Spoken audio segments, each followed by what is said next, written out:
Mi nombre es Rosario Oliveira. Sí. ¿Usted es una de las beneficiadas de la AFP? Muy bueno, sí. Se puede decir, ¿no? Pero ahora lo que me dan es una miseria. Rosario Oliveira tiene 56 años y vive en Nauta, una ciudad ubicada a 1 hora y media de Iquitos, en la región Loreto. Rosario estuvo casada 26 años con el docente José Costa Aliaga, quien aportó a la AFP desde 1993 hasta el 2010, logrando reunir una suma de 48.500 soles. Y yo tengo mi hijo que mantener, soy mamá viuda. Y ahora pues yo necesito. ¿Hace cuánto tiempo que tu esposo falleció? Ya hace 14 años. Y me vienen dando eso. Pues primero me daban 160, de ahí ha venido 150, 140 y ahorita me están dando ya menos, 120 soles, sí, mensuales. Actualmente recibe, como ella dice, 120 soles mensuales en su calidad de viuda de José Costa. A todas luces, algo insuficiente para cubrir sus gastos mensuales y los de cualquiera. Pero por ley le toca tan solo el 49% del total de fondo de su difunto esposo. Pido, tal vez me pueden devolver esa plata, ¿no? Con esa miseria, lo que me están dando, yo no me puedo mantener con mi hijo que está ahorita estudiando. Y ahora necesito que me devuelvan. Rosario forma parte de los más de 200.000 peruanos que, según datos de Desco, reciben una pensión mensual de las AFP en estos momentos. Un sistema hoy cuestionado por la opinión pública y que esta semana el Congreso y el Gobierno han herido de muerte. Ha sido aprobado en primera votación el texto sustitutorio de la Comisión de Economía que autoriza el retiro extraordinario y facultativo de los fondos de los afiliados al sistema privado de pensiones hasta por el monto de 4 UITs y establece otras disposiciones. El miércoles 17 por la noche, en una clara muestra que ante la proximidad de la campaña electoral no importa el ridículo, el Congreso dio marcha atrás respecto a la resistida reforma de las AFP, o al menos en parte.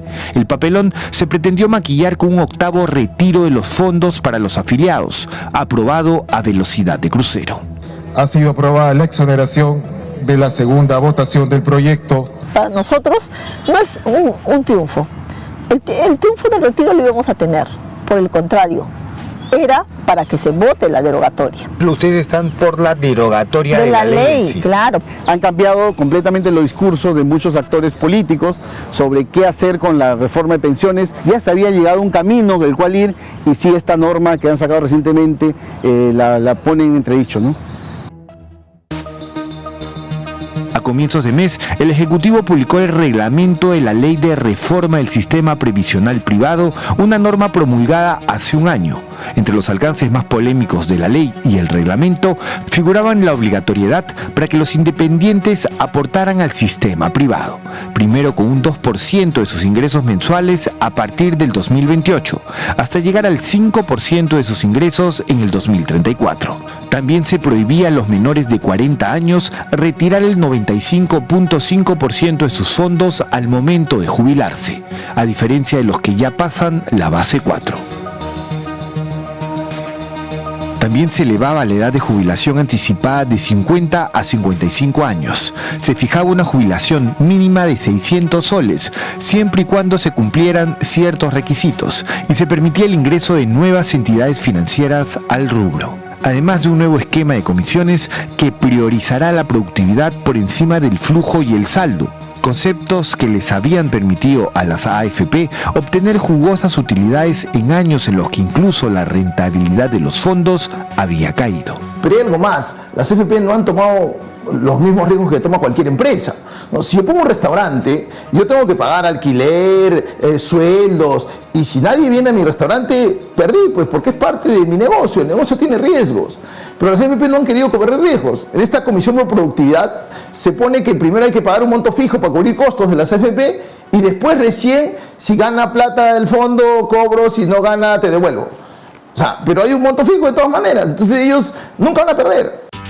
Entonces Ejecutivo y parte del Parlamento salieron a defender la norma con el fujimorismo como entusiasta propulsor y con el ministro de Economía como augusto defensor. Lo que nosotros estamos planteando en el reglamento de la ley de pensiones que se debe estar publicando en los siguientes días es justamente que aquellos pensionistas que tengan algo en su saldo, poco pero algo, van a poder acceder a una pensión mínima de 600 soles al mes. Entonces, creemos por eso que no debería aprobarse un retiro adicional, porque si ese retiro se aprueba, lo que va a ocurrir es que justamente no van a poder acceder a esa pensión mínima. Por eso es que creemos que no debería hacerse el retiro y más bien que estas personas puedan aplicar a la pensión mínima. Pero la calle se calentó y manifestó su rechazo ante lo que consideran un atropello. ¡Párense, c***! ¡Párense, mierda! ¡Párense, c***!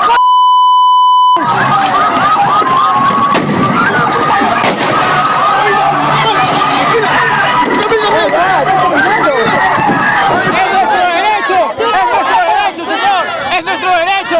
¿Por qué no sacan de una plaza pública?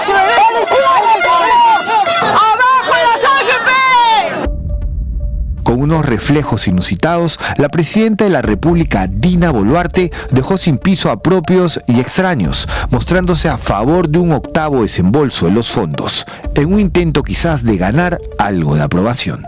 Queremos anunciar que tras un proceso de coordinación con el ministro de Economía y Finanzas y atendiendo sobre todo la preocupación de millones de peruanos que están a la expectativa del próximo retiro de las AFP, nuestro gobierno ha tomado la posición de opinar favorablemente sobre esta medida. De repente, todos los que apoyaron la reforma quitaron la mano. El fujimorismo salió a decir que el gobierno había desnaturalizado la norma, pese a que esta ley contó con los votos naranjas.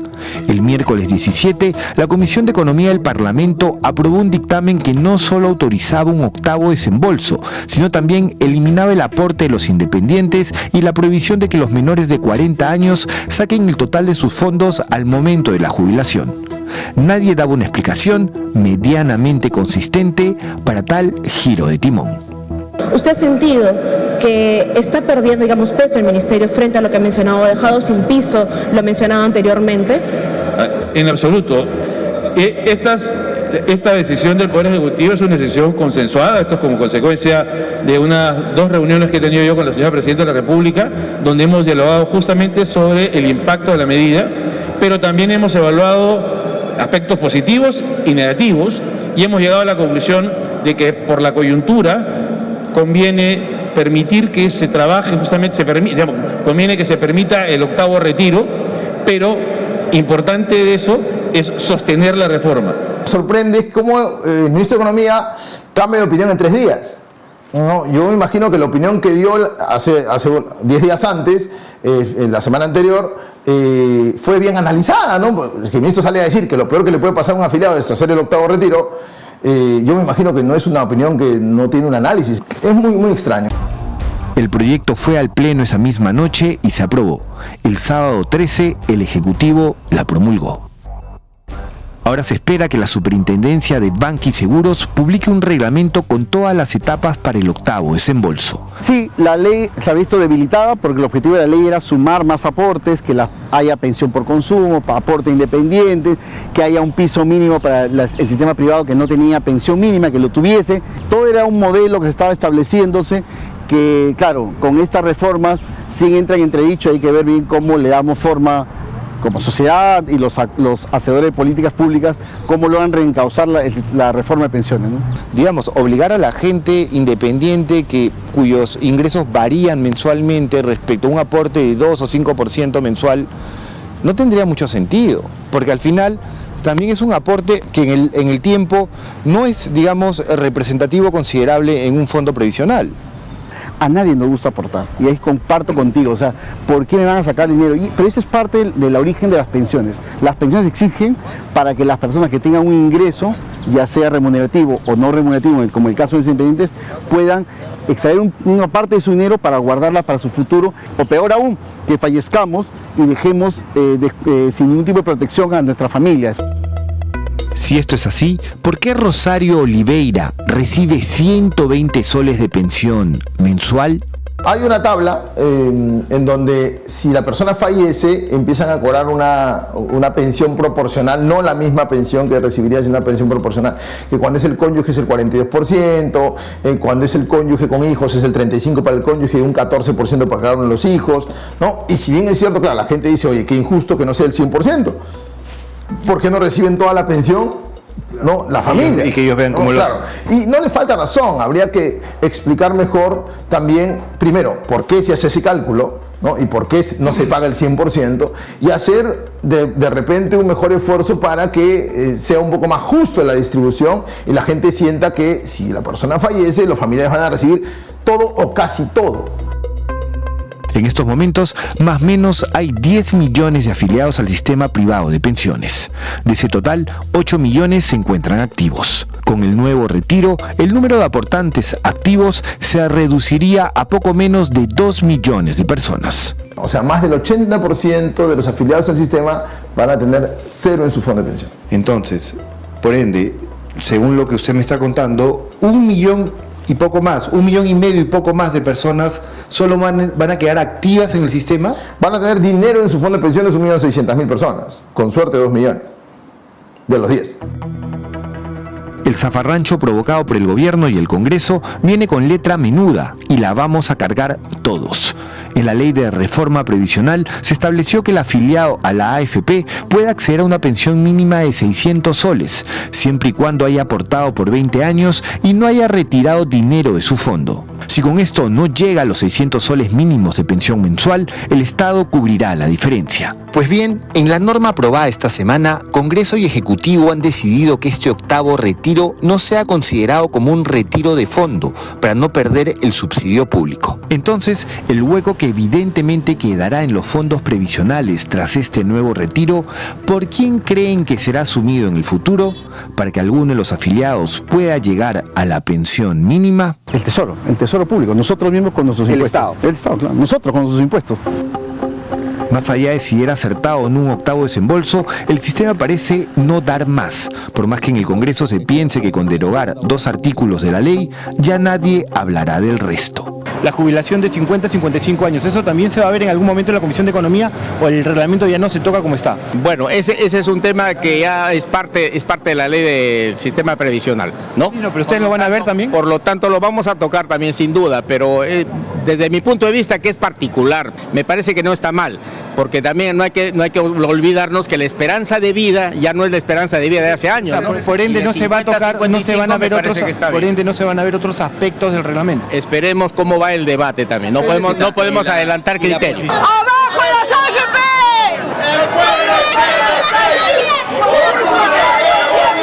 Cuestionado por la gente, hay quienes creen que el sistema de persistir debería ser optativo. Una de ellas, Lilia Oria, presidenta de la Asociación de Afiliados a las AFP. Para nosotros no es un triunfo.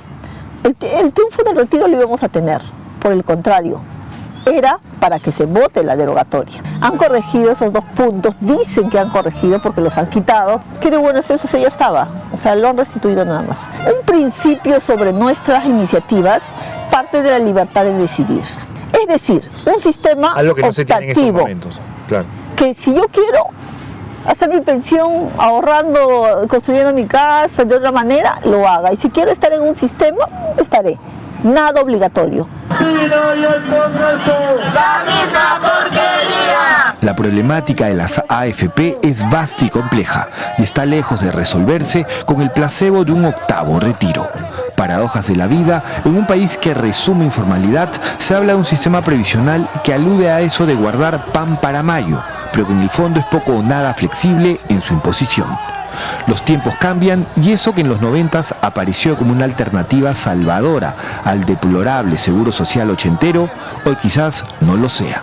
Y no se está recogiendo la opinión de todos los actores involucrados en esta problemática.